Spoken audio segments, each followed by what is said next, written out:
Hello everyone, this is Aeos, and with me today we have CypherX with his competitive insight. Hey, yes, how's it going? Pretty good. How are you doing? I'm doing well. All Excited right. to see this game. Yeah, it should be pretty exciting. We have a TVZ here on Shakuras Plateau.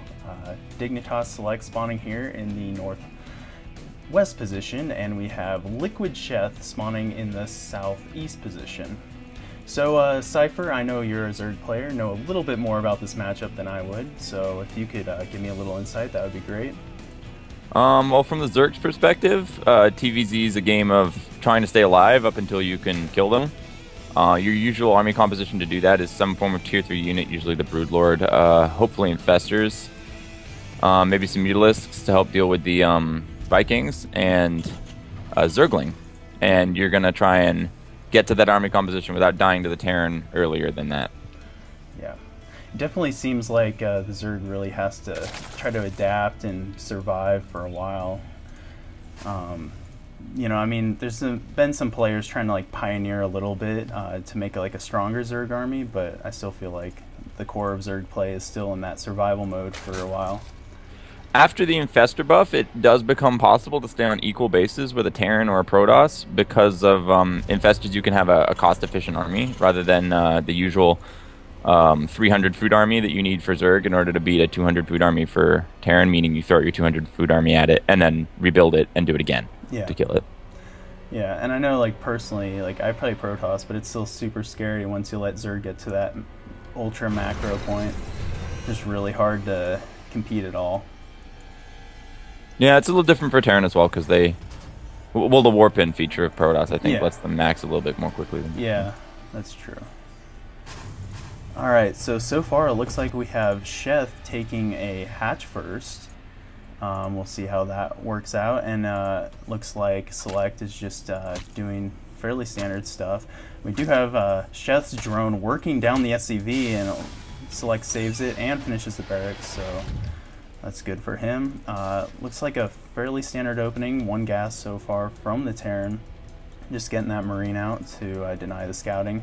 Looks like Select getting into the base here, sees the fast hatch, and we'll see what else he looks. I mean, Cypher, what do you look for when you're scouting against a Terran player? The most important thing to try and see is his gases. Obviously, if you scout the 2 racks, he'll be building that at the front because he needs it to complete his wall in. Yeah. And then you need to go into immediate link production. Yeah. But the biggest thing to look for is their gases. Like if you see 2 gases, it's almost always a Banshee play. Sometimes Blue Flame Hellion. Yeah. If you see no gases, they're either doing a 1 racks expansion or a really aggressive 2 racks. Yeah. And 1 gas tends to mean a normal barracks factory, and then they can go in a number of different ways from there. Yeah. A little bit later, like now, you'd want to be looking for a reactor on the barracks. Mm-hmm. Reactor is a surefire way to see the Hellions coming. Yeah, and it actually does look like Select is putting down his reactor right now as well as a factory, so I'm sure we will be seeing some sort of Hellion play here fairly soon. For Sheth, mining that gas, has his spawning pool, you know, just droning up pretty hard at this point. Just look at the income tab. It's actually even right now, but I imagine that Sheth should kind of go ahead for a little bit here.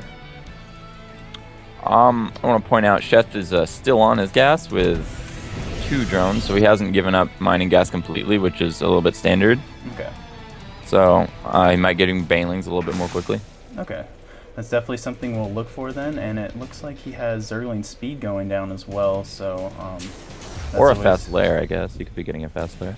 Yeah, well, we'll have to see. It should be interesting. But looks like Select up to just his barracks and factory, getting a few Hellions out, getting a tech lab on his barracks, but also starting his command center. Well, more like halfway done. But so it looks like he's going to go into a little bit of macro play, hopefully. So I hope this does turn into a longer game. That should be really exciting. Yeah, I'm not a big fan of the Terran early game 4 production structures before before expanding. It's a little gimmicky. Yeah, definitely. I mean, it's nice to see players like figuring out how to play in the late game, how to take it to the late game, because I think, you know, I mean, the gimmicky stuff can be exciting a little bit, but it's definitely a lot cooler from everyone's standpoint, just to see like big armies clashing and just the strategy that goes on, the back and forth and whatnot. For sure, for sure. Looks like Select just poking up with his Hellions a little bit. So just, I don't know, just check in, just scouting a little bit, you know, getting a little map control. And it looks like he does have 2 more that are come out. So does manage to cancel that creep tumor, trying to spread there at the front. And he could probably run up this ramp and do quite a bit of damage, actually. Yeah, here he goes. Oh, he's going to turn around. Oh, and there he goes, and 1 Hellion goes down, and the Zergling's coming to die. I mean, the Spinecrawler placement was pretty decent, but yeah, I felt like if before the Ling's out, if he would have run around, he might have been able to do some damage to the mineral line. Yeah. Hellions are good at that. Yeah. As we all know too well. Too well. I think we have a starport coming down, as well as a barracks being built on that reactor, and looks like we Got have... Stim. Yeah, Stim almost finishing, so maybe, dare I say, we see some sort of Marine play coming up. Not too far from the truth in most Terran games, I think. Yeah. Well, I mean, the Marine is just such a good unit. I don't know why you would deviate from that too much at all. You know, there's a few instances where you would, but yeah, it's just so good. Looks like scouting being denied all over by Select. He's got both the overlords that were sent by Sheth to scout. Yeah. Yeah, I mean, he's doing a great job. We see, like, in his main base, he's got 2 Marines spread out, just looking for that Overlord, you know, definitely trying to deny scouting. I mean, for the most, he definitely has map control with these Hellions, you know, just scouting around, making sure that Chef's not on a 3rd base at this point, or at least trying to see the timing of it. But, yeah, as we can see, Sheth really, he isn't taking a 3rd base as of yet. Trying to get his Spire out. I imagine if he gives like Muta or something, get a little bit of map control with those Mutas. The standard is to grab your Mutas, keep the Terran in his base with the Mutalist Harass and expand, and this all happens around 9 minutes and 30 seconds. You'll see that Sheth just threw down his expansion at 9 minutes. So. Yeah. And yeah, definitely sent that or got that expansion down, and also Select denying another Overlord scout. Got a picture of that earlier.